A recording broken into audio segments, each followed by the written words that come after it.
The Relentless had been sitting in the dark for 11 days. No lights on the outer hull, no active sensors sweeping the void, no engine pulse to betray our position. Just 312 men and women, breathing slowly inside a ship that did not, as far as the rest of the galaxy was concerned, exist. I had learned to love the silence of deep space before I ever commanded a ship. Back when I was a junior officer aboard a patrol cutter near Europa Station, I used to volunteer for night watch just to sit alone on the observation deck and listen to nothing. Space does not actually make a sound, of course, but silence has a texture to it when you are far enough from everything familiar, and I had always found it honest. It did not pretend. It did not negotiate. It simply was. The silence aboard the Relentless felt different. It felt like a held breath. My name is Yara Osei. I am the commanding officer of the UES Relentless, Earth's first stealth capital warship, and on the morning of the 11th day, I was standing at the tactical display in the center of my bridge, watching a conclave enforcement cruiser named the Vorkai Sovereign do slow, lazy circles around the outer edge of the exclusion zone.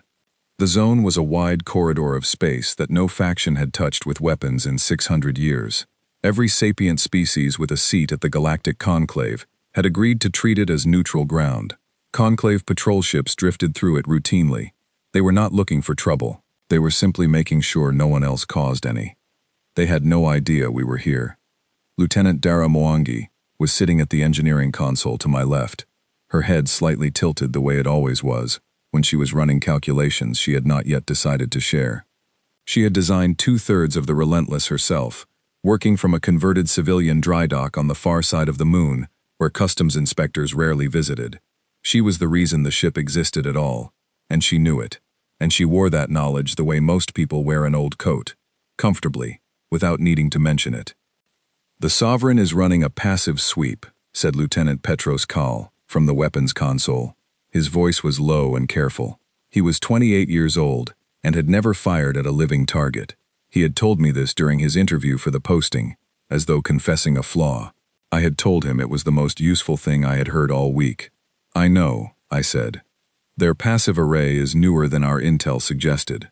"I know that too." Petros glanced at me, then back at his screen. "Are we going to be a problem for them?" I watched the Sovereign complete another arc. It was a beautiful ship, objectively, long and angular, with twin-drive nacelles that glowed a deep amber in the dark.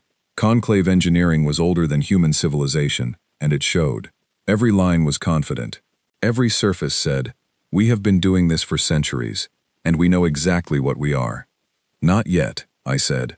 Our ship's intelligence, which the crew called Sable, spoke through the bridge speakers in a voice that was calm and slightly dry, as it always was.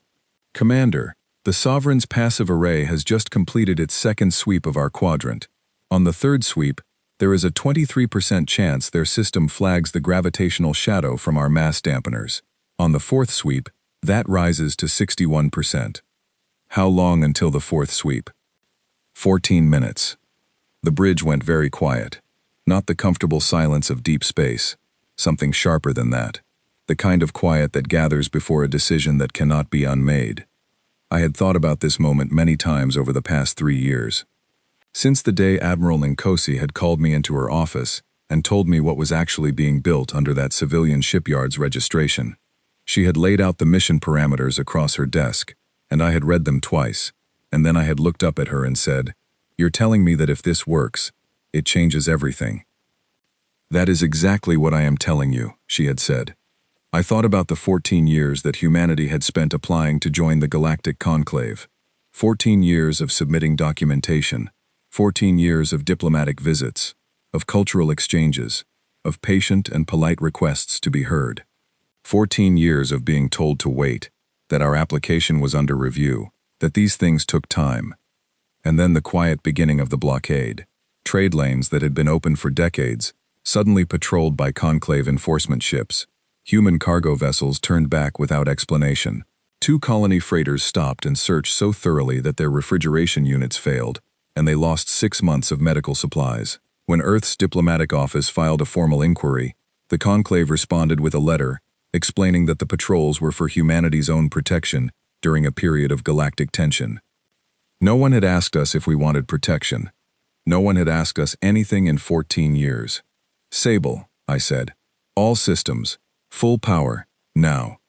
There was a half-second pause that felt considerably longer, and then the Relentless came alive. Every drive fired simultaneously. Every sensor array opened like a fist unclenching. The electronic warfare suite lit the local area network with a pulse that was, as Mwangi once described it to me, like someone turning on every light in a dark house all at once. The hull went from a cold, nearly invisible object drifting in the dark to a fully active warship in the space of a single breath. On the Vorkai Sovereign, 11 kilometers away, every alarm on the ship went off at exactly the same moment. I could hear it on the open channel, because the Sovereign's communications officer had left a monitoring frequency active, which was either careless or routine but was, either way, useful. I heard the cascade of alerts. I heard voices calling out readings that did not make sense to them. I heard the captain, a senior conclave officer named Vel Routh, according to our intelligence files, demand to know what his sensors were showing him.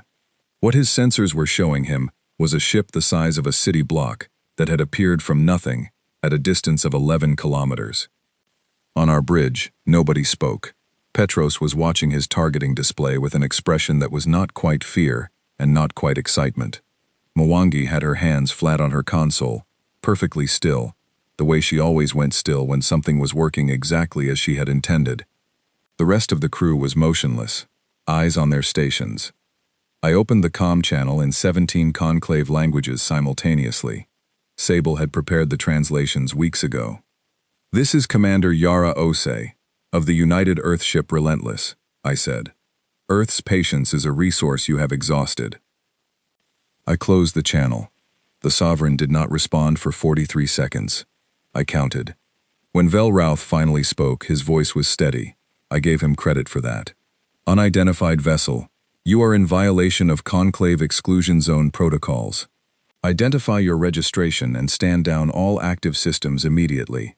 Sable translated the response for the crew members who did not have Conclave Standard as a second language. Several of them exchanged looks. "Commander," said Petros quietly, "they're trying to get a weapons lock." "I know. They can't find us on their targeting system." "I know that too." The Relentless was not invisible to the naked eye, or to a basic passive scan, but our active countermeasure suite had been built specifically to confuse the targeting architecture used across conclave enforcement vessels. Their weapons systems looked for a particular kind of sensor return when acquiring a lock, and our hull was designed to give them something just slightly wrong, close enough to register as a contact, too inconsistent to lock onto. It was the difference between seeing something and being able to catch it. Vel Routh hailed us again, then a third time. Then his communications officer began cycling through emergency frequencies, which told me they had started sending reports back to their nearest command station. "Sable," I said, "how far does our transmission travel before the conclave can intercept and decode it?" "At current signal strength, 40 listening posts across this sector will have received our broadcast within 22 minutes. 22 minutes. In 22 minutes, 40 stations spread across the region would hear the words I had just spoken. Some of them would belong to conclave enforcement. Some would belong to independent traders. Some would belong to species whose relationship with the conclave was complicated in the same way ours was. And every one of them would know that a human warship had appeared in the exclusion zone from nowhere, and that its commander had told the conclave its patience was gone. I watched the signal indicator on Sable's display, that small icon representing our broadcast moving outward through space at the speed of light, spreading in all directions like a ripple from a stone dropped into very still water. On 40 stations, on 100 listening posts, on unknown numbers of ships crossing the dark between stars, something was changing. I could not see it yet, but I could feel the shape of it, the way you feel the change in air pressure before weather arrives. Mwangi finally spoke. She said it quietly, not to me specifically, but to the bridge in general. "Well, that's done then." She was right. Whatever came next, that was done. The Relentless held position, 11 kilometers from a conclave enforcement cruiser, whose crew was, I imagined, experiencing a very unusual morning. The stars were the same in every direction. The exclusion zone was as quiet as it had been for 600 years. But something had shifted in it, permanent and complete, like the first crack in ice that spreads no matter how carefully you step afterward. I thought about Admiral Nkosi sitting in her office on Earth, reading the telemetry our ship was sending home in compressed bursts she would only receive in another 4 hours due to the distance. I thought about the Council of Admirals who had approved this mission in a room with no windows and no record of the meeting. I thought about the freighter crews who had been turned back from their own trade routes, and the colony that had lost its medical supplies because a fleet they had never asked for decided to protect them.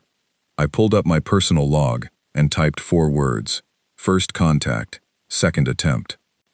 Then I closed it and looked at the stars and waited to see what 14 years of patience had purchased us. It turned out to be quite a lot. The first panic reached us 4 hours after we went active. It arrived not as a hail, not as a military response, but as a piece of intercepted conclave internal traffic that Sable flagged and translated before I had finished my second cup of coffee. The message was from a conclave intelligence bureau operating out of a station called Threshold 7, roughly 8 light hours from our position. It was marked urgent and addressed to the High Arbiter's office directly. Sable read it to me in the same dry, unhurried tone it used for everything. Unconfirmed report of a human-origin stealth warship in the Vorkai exclusion zone. Vessel demonstrated electronic warfare capability consistent with or exceeding Conclave First Fleet standards. No weapons fired. Vessel made a verbal statement in 17 Conclave languages before withdrawing to holding position. Recommend immediate threat assessment.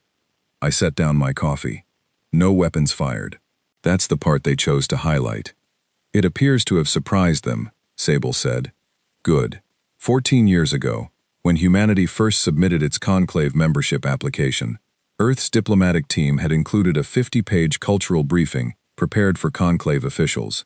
One section of that briefing was titled, What Humans Do When They Are Afraid.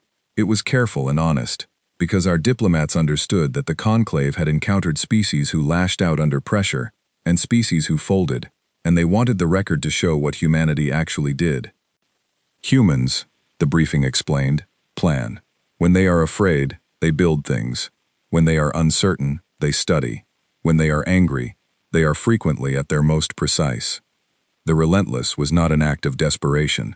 It was an answer to a very specific problem, designed over 3 years, built in secret over 4 more, and crewed by people who had been hand-selected not for their desire to fight, but for their ability to think clearly when the situation required them not to. I had read that cultural briefing myself, years before the mission.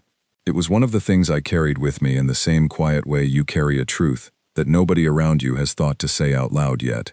The response from the Conclave came in stages, the way responses always do from large institutions that were not expecting the question. First came Vel Routh on the Sovereign, who had spent 4 hours composing his message carefully and sent it through diplomatic channels rather than military ones, which I noted and respected. He stated formally that the UES Relentless had violated exclusion zone protocols, that Earth's government would be notified, and that a formal inquiry was being opened. He did not demand we leave. He did not threaten engagement. He was, I thought, a careful man who had just been handed a situation that careful men do not love. The second response came from a relay station bearing Conclave administrative markings. It was a standard quarantine notice, the Conclave's legal mechanism for declaring a species or vessel non-compliant and temporarily freezing their registered trade routes while a review was conducted. It was, in practice, a way to apply pressure without committing to action. They had used it on 3 other species in the past century, and it had worked each time. The notice listed 14 pages of protocol violations. I read all of them. Then I handed my tablet to Petros and told him to read them too, because some of them were genuinely creative, and I thought he deserved to see what we were up against. He read the first 3 pages, looked up at me, and said, "They know we don't actually need those trade lanes right now, right? They are operating on information that is several years old," I said. "That is rather the point." The third response was the one that mattered. It came not through any official channel, but through a frequency that Sable identified as belonging to the private communications suite of High Arbiter Thesu, the most senior official in the Conclave's governing structure. Thesu did not send a message. He simply opened the frequency and left it open, the way you prop a door to indicate that a conversation is possible without committing yourself to actually walking through it. I left our end open too. We watched each other across the dark for 2 hours before I decided that what I was going to do with the waiting time was take a walk around my ship. The Relentless was, by any standard, a remarkable piece of engineering. It was 640 meters long, roughly wedge-shaped, with a spine of reinforced quantum alloy that Mwangi had sourced from a closed mining operation on Callisto, by convincing the site's administrator that she was purchasing scrap for a university research project. The hull plating was a composite material that our team had developed specifically for thermal and electromagnetic stealth, and which had no registry entry in any conclave material database because it had not existed until 3 years ago. Walking the corridors of the ship always did something for my thinking. The crew had made it their own in the way crews always do. Small drawings on locker doors, a running scoreboard for a card game in the secondary crew lounge, someone's handwritten list of the best meals they had eaten on Earth, pinned above a food printer that reliably produced things that were fine, but never remarkable. I stopped at the navigation bay, where Ensign Rin Cho was reviewing star charts with the focused intensity she brought to everything. She was 23 years old and had scored the highest marks in deep space navigation of anyone her year at the academy. She also made the best tea of anyone on the ship, using a small supply of leaves she had brought from home and kept in a sealed tin that she shared with no one under normal circumstances but offered freely when someone on her watch looked like they needed it. She looked up when I came in and said, "Commander, we are, by my calculation, currently the most specifically located ship in human history. Is that the technical term? I invented it this morning," she said. I told her to keep an eye on the Sovereign's drift pattern and let me know if it changed direction. She said she would. Then I went back to the bridge. Mwangi was at her console, running diagnostics on the drive assembly with the systematic focus of someone who did not entirely trust anything she hadn't personally verified 3 times. She had not slept in 18 hours. This was not unusual for her in situations she considered important, which I had learned meant situations where she believed her attention made a measurable difference to the outcome. "How are we holding?" I asked. "We are holding perfectly," she said, in the tone that meant, "We are holding perfectly, and I am watching it like a bird watches a very fast cat, because perfection has a way of becoming complicated without warning." "The drive coupling on the port secondary?" "Stable. I have a repair schedule prepared in case it shifts." "And the EW suite?" "Running at 94%. The remaining 6% requires a component we do not currently have, and I have located a substitute that will work adequately." She paused. I wanted on record that adequately, in this context, means extremely well by any standard that is not mine. "Noted," I said. The communication from Threshold 7 Intelligence had continued to build through the afternoon.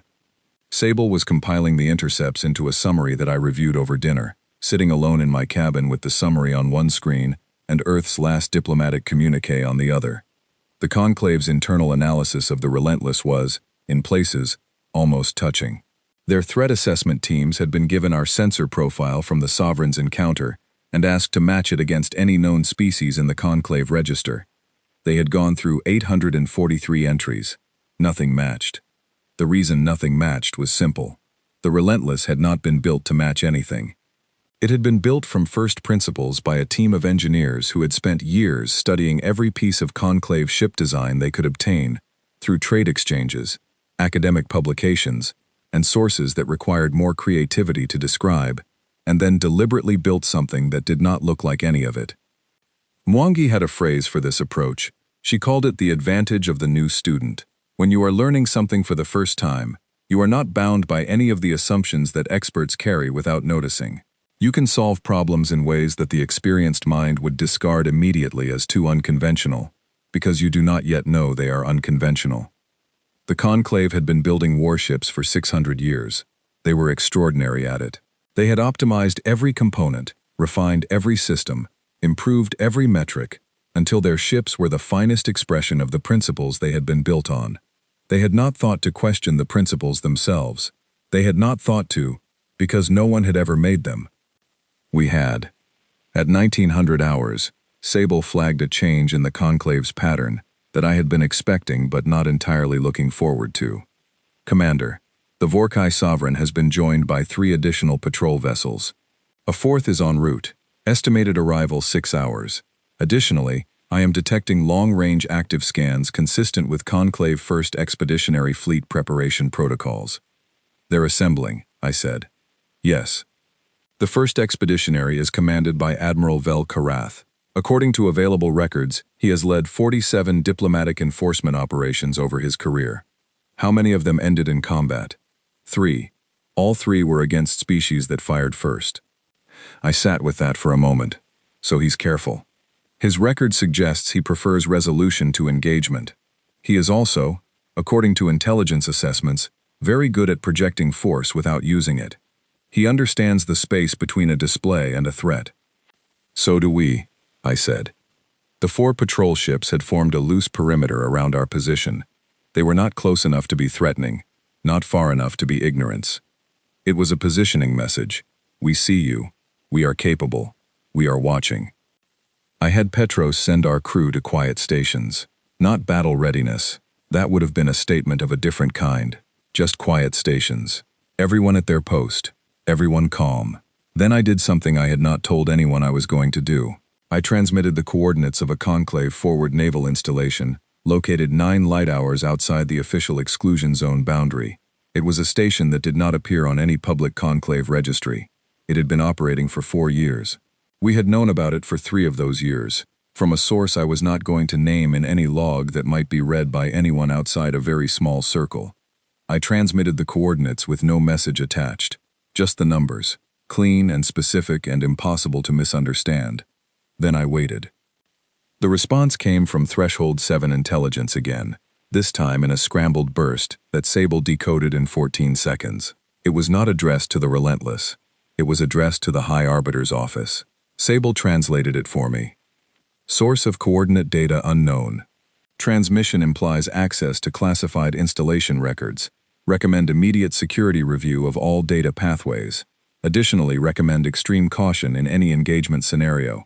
If human intelligence capability includes secure Conclave facility locations, we cannot assess the extent of what they may know. I read it twice. Then I set it down and allowed myself, privately and without showing it to anyone, one small moment of satisfaction. We had not hacked their records. We had not broken into any secure system. A retired Conclave trade official who had grown deeply uncomfortable with the direction of the blockade policy had, at a conference on a neutral station 3 years ago, drunk slightly too much fermented grain beverage and had a long conversation with a junior member of Earth's diplomatic team who happened to have an excellent memory. The Conclave's fear was not that we had broken into their systems.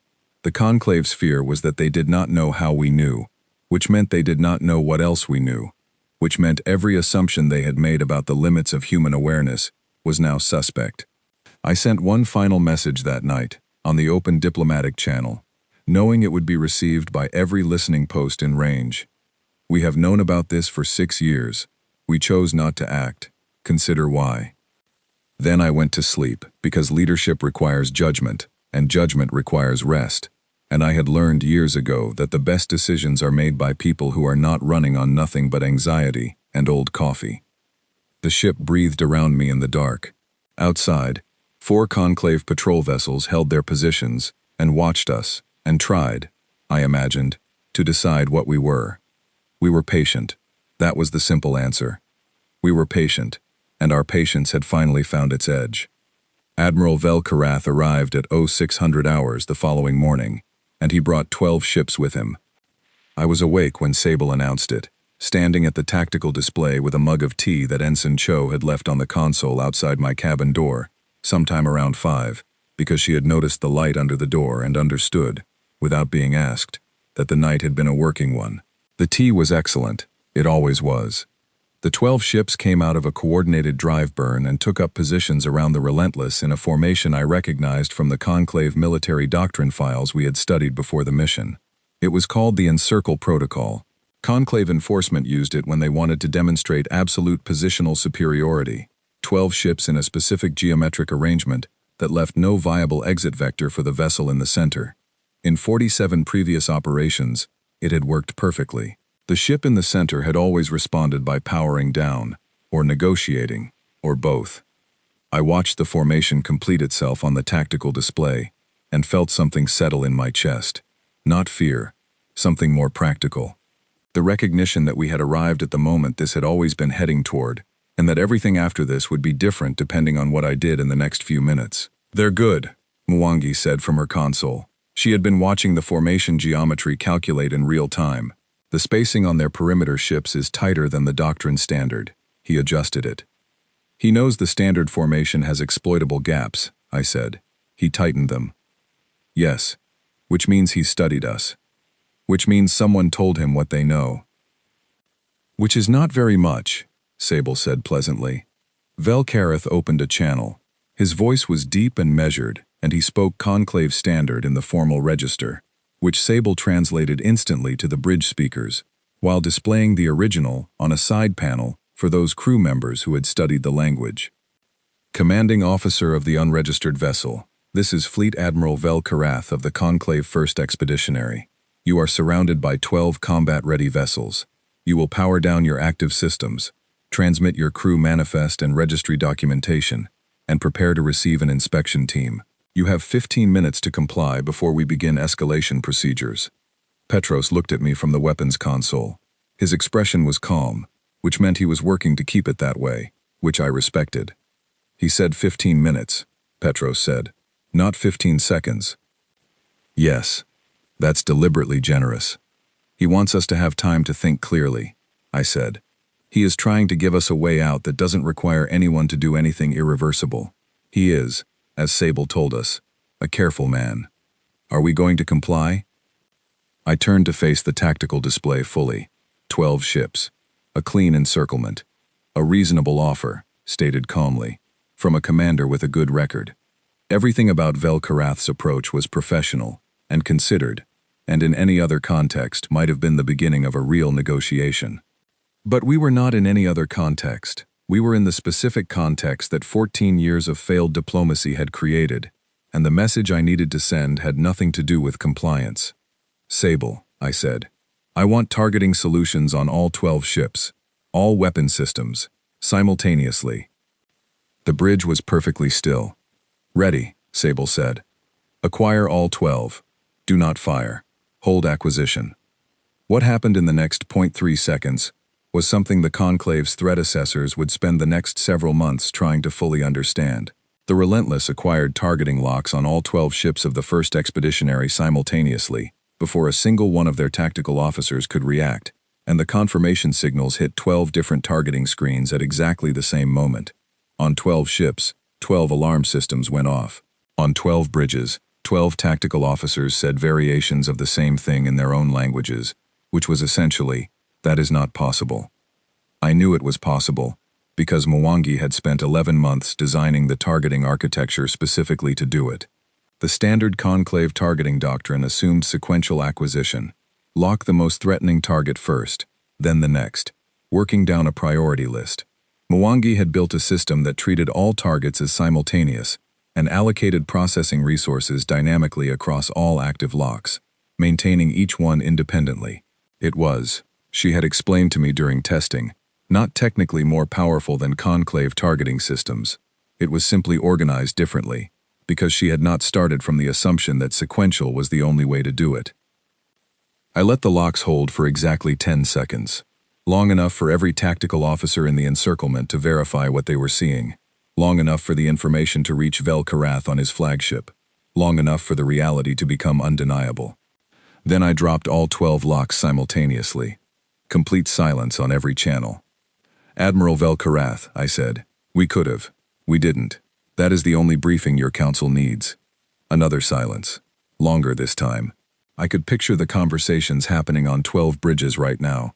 The officers looking at each other with the specific expression that appears on the face of an experienced professional who has just encountered something that does not fit any category they have prepared for. Velkarath came back on the channel. His voice was still steady. "Commander Osei." He used my name. He had done his homework overnight. "What is it you want?" It was, I thought, exactly the right question. Not what are your demands, not what will it take for you to leave, but what do you want? The question that treats the other person as having a real interest, rather than just an aggressive posture. "To be heard," I said, "not managed, not reviewed, not placed under the protective patrol of a fleet we did not request. Heard. A pause. The Conclave has processes for species representation. You have had our application for 14 years. These matters take time. Admiral, with respect, you just watched this ship acquire targeting locks on your entire formation in less than a third of a second and declined to use them. How much longer would you like us to wait? Sable, unprompted, added in a tone that was entirely composed but somehow still managed to communicate something like dry amusement. For the record, Admiral, your flagship's reactor is running approximately 4% above its rated thermal tolerance. You may wish to have your engineering team examine the port cooling junction before your next extended operation. Petros turned away from his console. His shoulders were shaking slightly. I chose not to address this. Vel-Karath took a full 30 seconds to respond to Sable's observation. When he did, there was something in his voice that had not been there before. It was not fear. It was closer to the specific, unsettled feeling of a person who has realized the room they thought they were managing is considerably larger than they believed. How did you... He stopped. That information is not available through any external scan. No, Sable agreed cheerfully. It is not.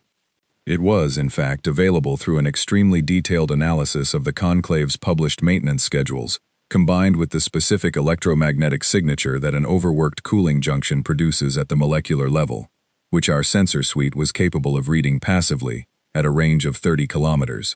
Mwangi had pointed it out to me 3 hours ago as a curiosity. Sable had filed it away. It was, in retrospect, a remarkable piece of accidental timing. I did not correct Vel-Karath's assumption that it represented something more than it was. The private transmission came 40 minutes later, routed through a scrambled channel that Vel-Karath had set up with what was, I suspected, the Conclave's best encryption. Sable had it decoded in 8 seconds. In the transmission, Vel-Karath spoke to someone at Threshold 7 Intelligence. His voice had changed from the formal command register he had been using on the open channel. He sounded, honestly, like a man thinking through something uncomfortable. They are not what the models predicted, he said. I want to be precise about this. They had targeting solutions on my entire formation before any of my tactical officers registered the acquisition attempt. They declined to use them. They have demonstrated knowledge of my ship's technical status that should not be available to external parties, and they have not, at any point, made a threat. They have made demonstrations. A pause. Then, there is a difference between a threat and a demonstration, and it matters. A threat tells you what someone intends. A demonstration tells you what someone is capable of, and then invites you to draw your own conclusion. This is a significantly more sophisticated communication strategy than our assessment teams predicted for humanity at this stage of their development. Another pause. Recommend we convene an emergency session of the Arbiters' Council. We are not equipped to continue this conversation at the enforcement level. This requires political authority. I turned off the intercept feed and looked at the tactical display. 12 ships, still in their encirclement formation, maintaining their positions with the discipline of a well-trained fleet, even as, I suspected, their crews were having very unusual conversations. Mwangi came to stand beside me. She was holding a data pad with the morning's engineering summary on it, but she was not looking at it. The cooling junction comment, she said. Was that planned? No, I said. Sable improvised. She looked at the ceiling briefly, in the direction of the nearest speaker, which was where the crew tended to look when they were addressing Sable directly. Good timing, she said. I thought so, Sable replied. Mwangi handed me the engineering summary and went back to her console. I read it while keeping one eye on the tactical display. Everything on the ship was operating within parameters. The drives were healthy. The hull integrity was good. The crew were at their stations, doing their jobs, waiting. I had always believed that the quality of a crew reveals itself not in the moments of highest action, but in the long middle passages, the hours of holding position, the waiting, the maintenance of discipline and focus when nothing visible is happening, but everything invisible is in motion. The crew of the Relentless had been holding quiet stations for over 20 hours now. Their performance log was, as far as I could read it, essentially flawless. Ensign Cho sent me an updated navigational analysis of the encirclement formation at 1000 hours. She had calculated 3 potential exit trajectories that the formation, despite its improvements on the doctrine standard, had not fully closed. She annotated them with her own notes. All three were viable at full drive output, though one carried a 17% probability of grazing the perimeter of the exclusion zone's officially monitored boundary, which she recommended avoiding as a matter of policy. I thanked her and filed the analysis. I did not intend to use any of the exit trajectories. The point was not to leave. The point was to still be here when the Conclave's political authority arrived, and to have demonstrated, in that entire period, not one moment of aggression, not one moment of weakness, and not one moment of confusion about what we were or what we wanted. Vel-Karath's formation held its position. I held mine. The stars did not move. The void was very large and very quiet. At 1600 hours, a new signal entered our range, a drive signature that Sable identified as belonging to a Conclave diplomatic courier, moving at considerable speed from the direction of Threshold 7. Sable flagged it without comment. We watched it come. I thought about the 14 years of applications, and the 14 years of reviews, and the 14 years of being told to wait. I thought about the colonial freighters, and the medical supplies, and the quiet beginning of a blockade that had been designed to pressure without provoking, to limit without admitting limitation. I thought about the fact that we had known about their forward naval installation for 3 years and had said nothing, not because we lacked the opportunity, but because we were trying, with the patience of people who believe that how you begin something shapes everything that follows, to make this go the right way.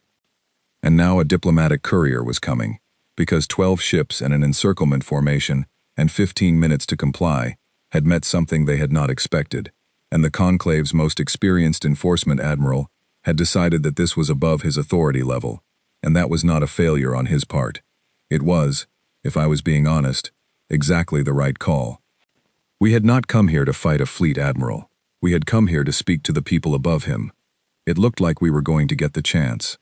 Sable, I said. Note the time. Noted, Commander.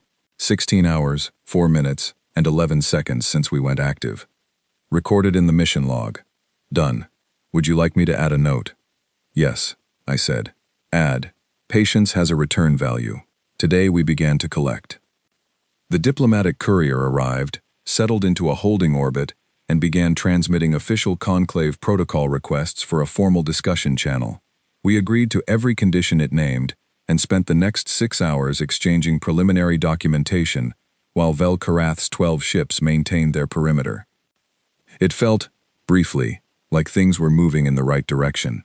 Then Sable interrupted a briefing I was conducting with my senior officers at 0300 hours, and everything changed. Commander. Priority intercept, Dreshkai military frequency. A pause of roughly half a second that Sable almost never took, which told me something before it said another word. A Dreshkai splinter fleet is moving on Meridian 6. The briefing room went very still. Meridian 6, a human colony on the outer edge of the Kepler Reach, settled 9 years ago by 400 families from East Africa, the northern parts of England, and the southern coast of Australia. Population, 340,000. The largest settlement in the Reach and, by the Conclave's own classification, outside any jurisdiction either Conclave or Earth claimed formally, which meant it was protected by no treaty and no fleet. How many ships? I asked. 22. Dreshkai designations, I am cross-referencing now. These are not Conclave-sanctioned vessels. This appears to be the Dreshkai sovereignty acting independently of the Conclave's command structure. Petros said, quietly, they're using us as cover. He was right.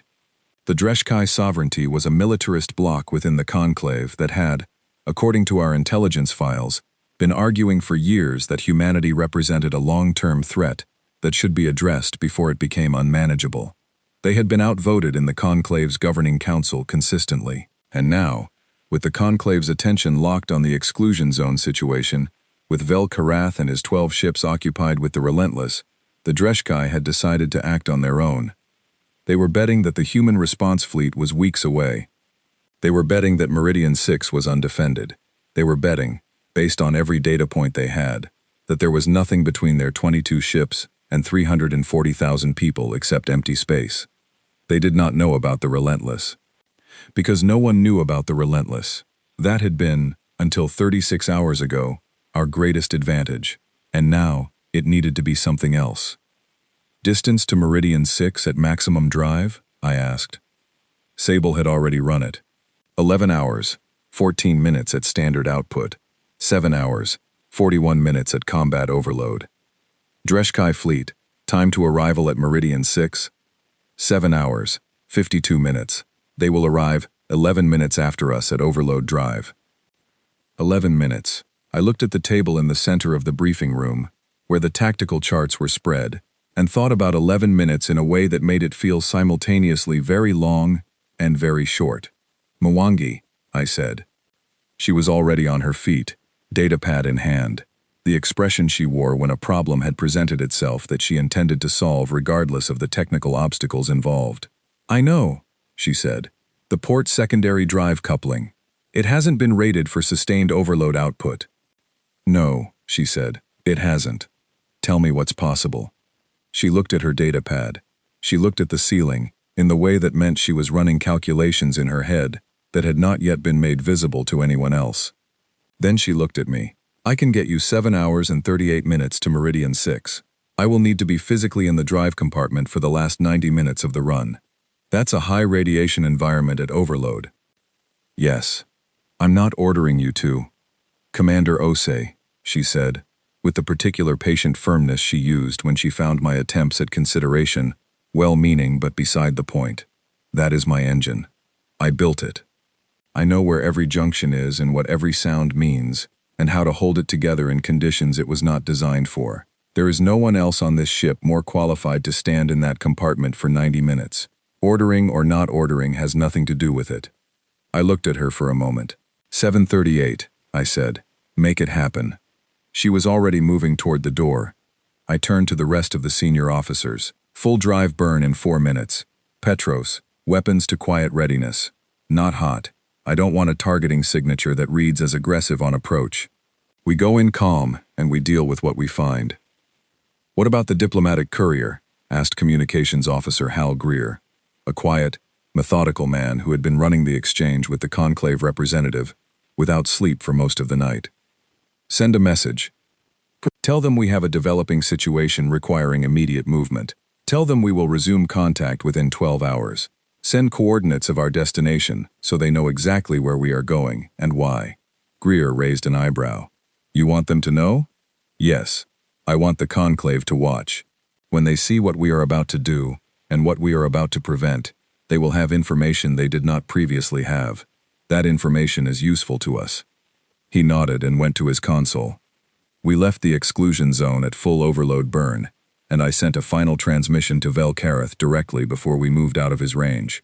I told him what was happening. I told him where we were going. I told him that the Dreshkai fleet was not acting under conclave authority, and that what followed in the next 8 hours was not our choice. Velkareth's response arrived 40 seconds later. He said 3 words. We will observe. Then the stars became streaks, and we were gone.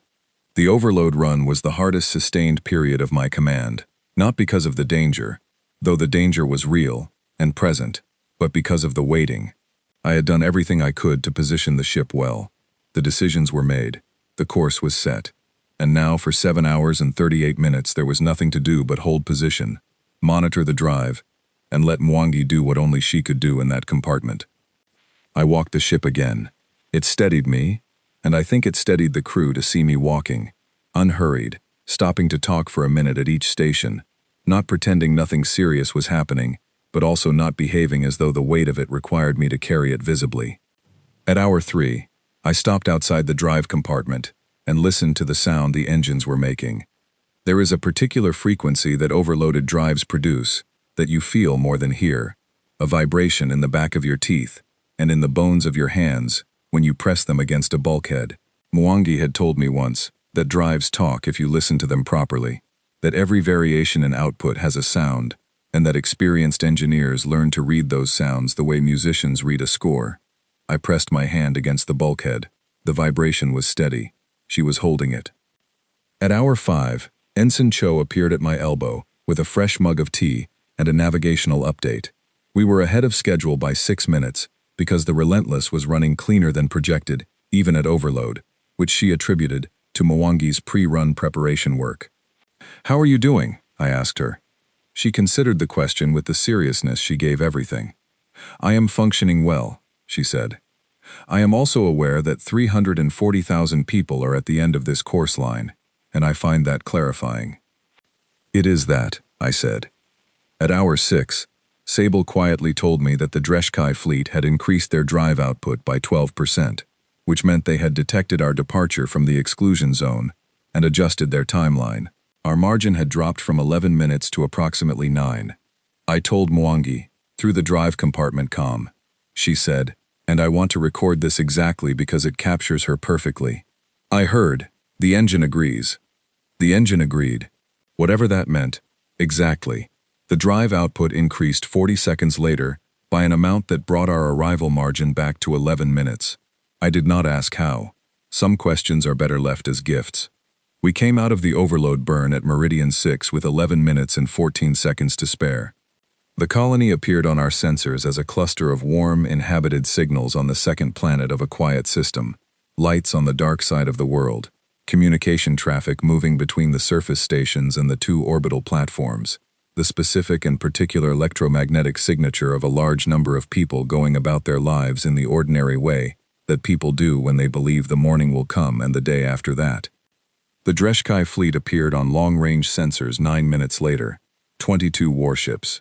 Their formation was aggressive, not the careful encirclement of Vel Karath's experienced command, but a direct approach vector, ships spread in a broad attack pattern, clearly designed to overwhelm defensive fire from multiple angles simultaneously.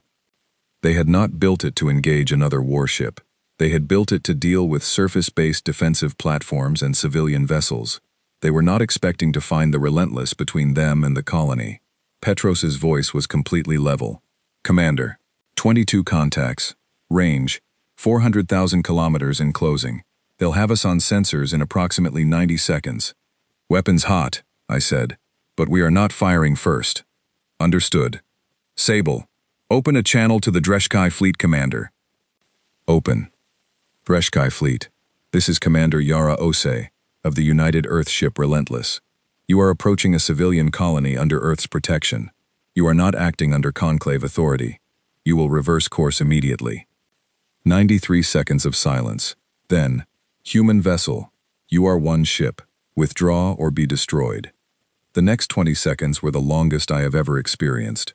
I had thought, in the abstract, about what it means to give an order that will cause a weapon to fire.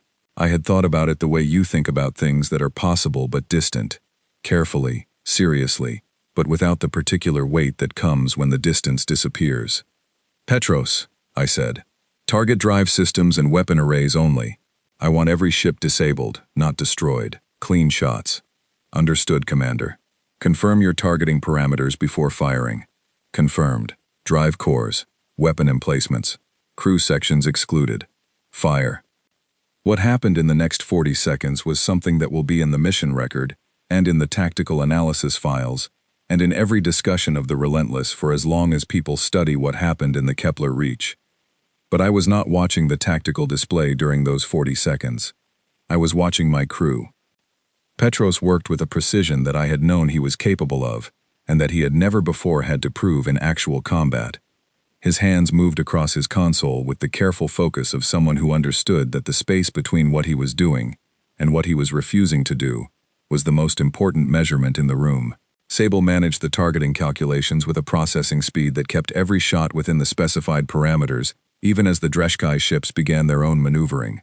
17 ships took drive hits in the first pass. Their main propulsion cut out. They were not destroyed. They were stopped. The distinction mattered enormously.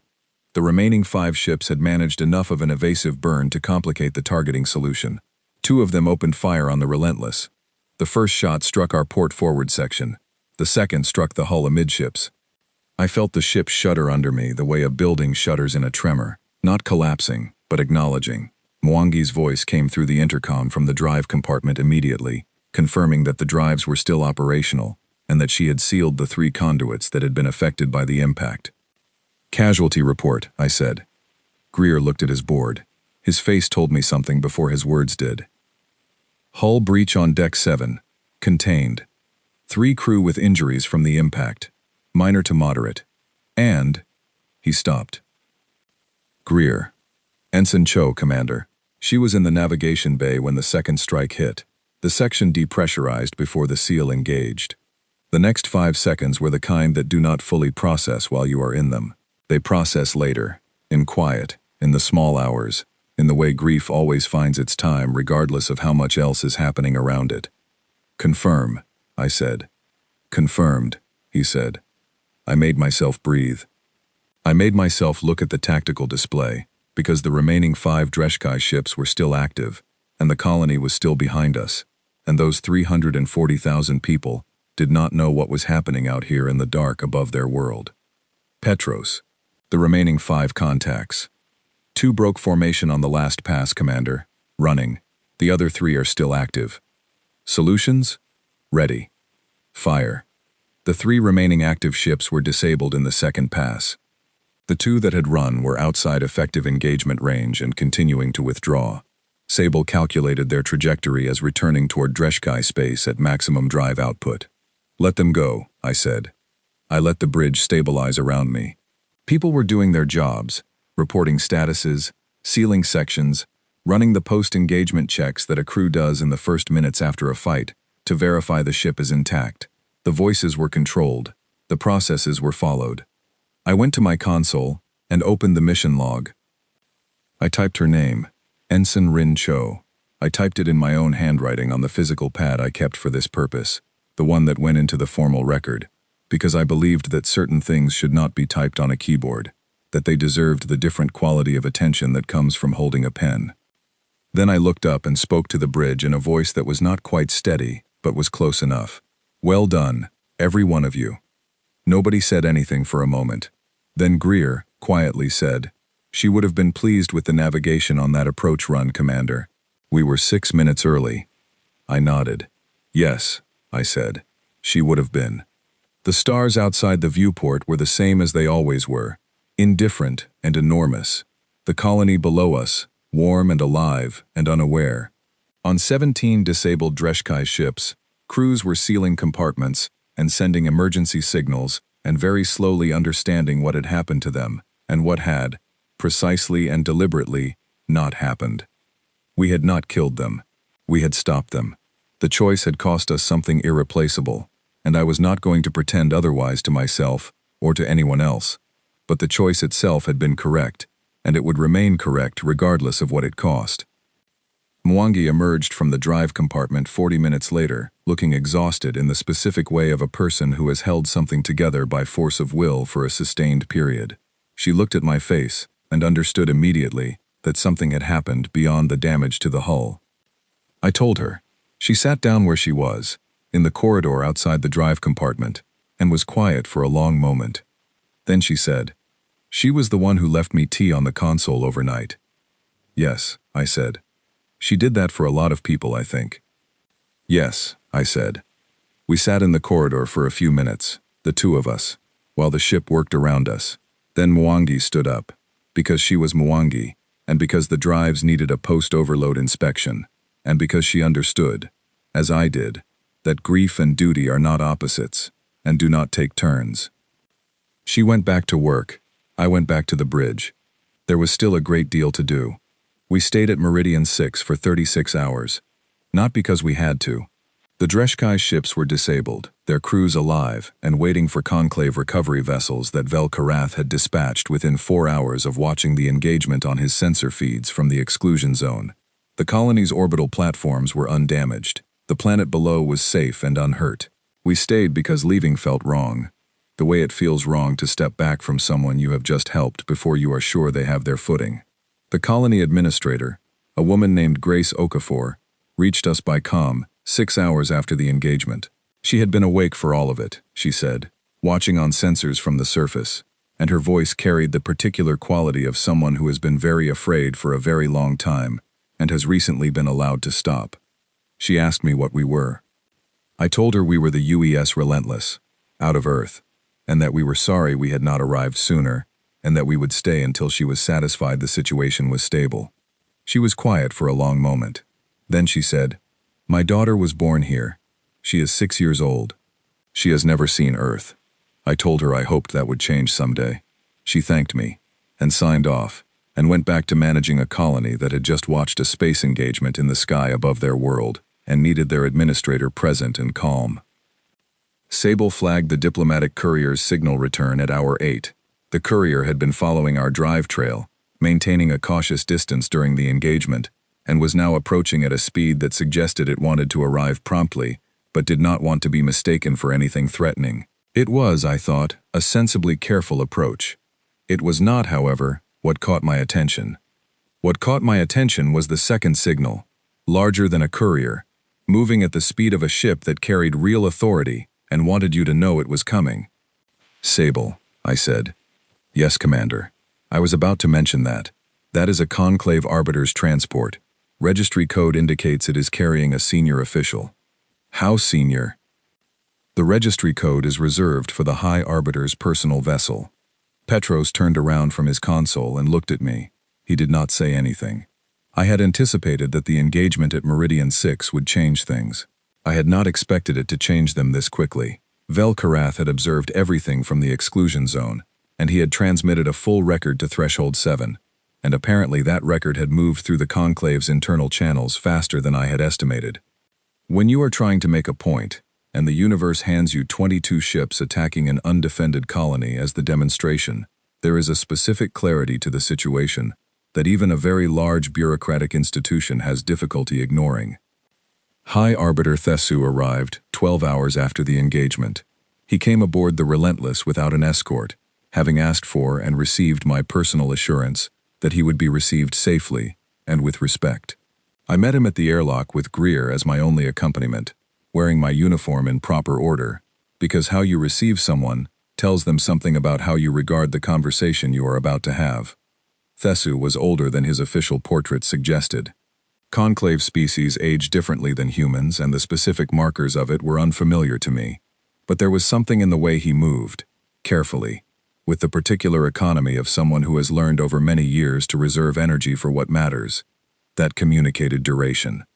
He had been in his position for a long time. He had seen a great many things. He was looking at the interior of the Relentless, with an expression that was carefully composed but not entirely. He looked, if I am honest, like a person who is revising a very old assumption. I walked him through the ship, not a formal tour.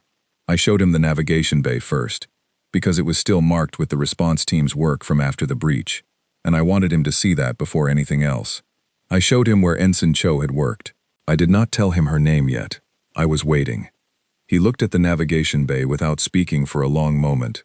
Then he said, in Conclave Standard, that Sable murmured in translation alongside his words, "How many?" "1," I said. He understood what I meant. And the Dreshkai? 17 ships disabled, 5 in retreat, no crew fatalities. The silence that followed was not the silence of someone who did not know what to say. It was the silence of someone who was choosing precisely how to say something they had decided to say honestly. We were told, Thesu said finally, that humanity was prone to disproportionate responses, that your species, under pressure, would escalate beyond what the situation required. Who told you that? A pause. The assessment teams, cross-referenced with historical records of human conflicts. Human conflicts with other humans, I said. We are quite serious with each other. It's true. We have also, over the course of our history, learned quite a lot from being serious with each other, about what works and what doesn't, about what you can recover from and what you can't. I took him to my cabin, which was the most private space on the ship for a conversation of this weight. I had tea prepared, Ensign Cho's blend, from her tin, because it was what I had, and because using it felt like the right thing to do. I poured 2 cups without asking if he wanted one. He looked at the cup with the careful attention of someone who had not expected the gesture and was filing it appropriately. I sat across from him and let the silence settle. Then I said, "You put a blockade on our trade lanes and called it protection. The Conclave was concerned about. I know what the Conclave was concerned about. I am not asking you to explain it. I am asking you to hear what it was like on our side of it." Thesu looked at me. He was quiet. "We applied for membership," I said. "We prepared documentation, cultural briefings, diplomatic personnel. We showed up correctly and made our case clearly, and waited. For 14 years we waited, and in that time the reviews continued, and the blockades quietly began, and 2 of our freighters lost medical supplies because they were stopped and searched without explanation or apology. I kept my voice level. We are not a species that mistakes patience for weakness. We are a species that practices patience because we understand what the alternative costs. But patience is not infinite, and it is not free, and at some point it becomes necessary to demonstrate what you have been doing with the time. Thesu was still looking at me. Then he did something I had not expected. He looked at the uniform sleeve I was wearing, which had, sewn above the standard rank insignia, a small name patch in addition to my own. He looked at it for several seconds. Ensign Cho, he read. The universal language implant he wore, standard for senior conclave officials, rendered the name phonetically. She was 23 years old, I said. She made excellent tea. She was the highest-scoring navigator in her academy year. She left a mug outside my cabin door last night because she saw the light was still on and understood what that meant. I picked up my cup. She died protecting 340,000 people from a fleet that your political structure allowed to exist and arm and act outside your authority. The silence was different now. It had weight to it. The Dreshkai sovereignty, Thesu said. It was not quite an excuse, and not quite an explanation. It was the beginning of an acknowledgement. Yes, I said. They do not represent conclave policy. No, but they represent a failure of conclave governance that made their action possible. And I think you know that. He was quiet for a long time. Outside my cabin viewport, the stars were the steady, permanent things they always are, and the planet below was a curve of color against the dark, warm and inhabited and safe. What do you want? He said, the same question Vel Karath had asked, from a very different position. Membership, I said. Not provisional, not reviewed. Membership with full standing, equal voice in the processes that affect our territory and our people. The blockade ended permanently. Meridian 6 and every other human settlement in the Reach recognized as sovereign territory. I paused. And a formal censure of the Dreshkai sovereignty's actions, on the record, which will matter less to us than to the next species the conclave classifies as too junior to protect. Thesu looked at his tea.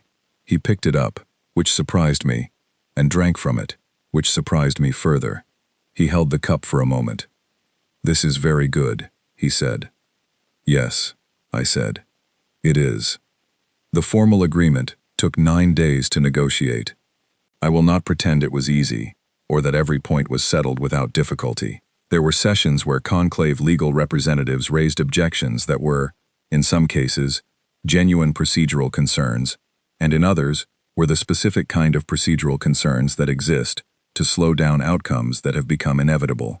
Sable was invaluable in these sessions, having cross-referenced every relevant precedent in conclave legal history, and being perfectly willing to cite them in precise detail for however long was necessary.